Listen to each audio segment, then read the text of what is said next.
प्रत्येक यशस्वी पुरुषामागे एक स्त्री असते, माहिती आहे ते. पण फक्त क्रेडिटच घेणार का स्त्री? त्याचे दुष्परिणामाचं काय? त्याला जबाबदार कोण? आजकालची मुलं जी बिघडत चालली आहेत ना, त्याला बऱ्याचशा ठिकाणी आया जबाबदार आहेत. थोडंसं ऐकायला वाईट वाटेल ते, पण हे जे समाजात दिसत आहे ना, ते मुळात तसंच आहे. तर मुलाच्या प्रत्येक गोष्टीवर आई पांघरून घालते, वाईट कृत्यावर. एक झाली, दोन झाली, नंतर त्या मुलाची धीर चेपत जातो मुलाचा, की आपल्याला कोण काय बोलणार नाही, आपल्याला कोण काय करणार नाही. आणि एकदा मुलगा हाताबाहेर जाऊ लागला की मग ती सगळी गोष्टी कानावर बापाच्या घालते.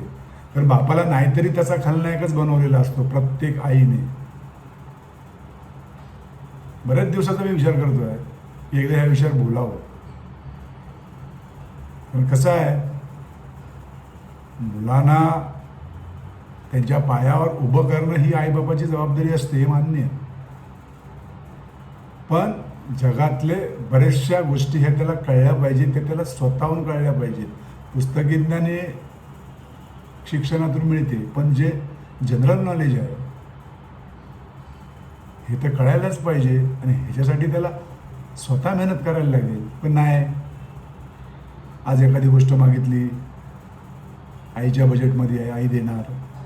आईच्या बजेटमध्ये नसेल तर ती बापाकडे मागणार, म्हणजे आपल्या नवऱ्याकडे मागणार. आणि समजा नवरा काय बोललाच तर तिचा ठरलेला डायलॉग असतो, माझा एकचे एक पोरगा, प्रॉपर्टी का तुम्ही तुमच्या पोटावरून देणार आहात.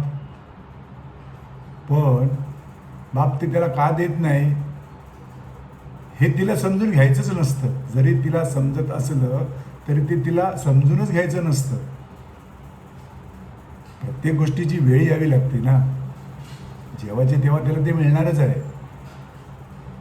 पण नाही,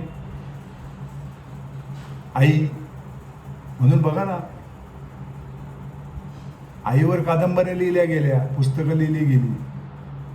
बापावर कधी कोणी लिहिलं? कारण बापाला पहिल्यापासूनच खलनायक बनवलेलं असतं. म्हणून म्हणतो, आज जी मुलं, बरीचशी मुलं जी वाया जात आहेत ना, त्याला कारणीभूत आयाच आहेत. तुम्हाला कसं वाटतं? कमेंट करून सांगा. आणि चॅनेलला फॉलो करा, यूट्यूब चॅनेलला सबस्क्राईब करा. धन्यवाद.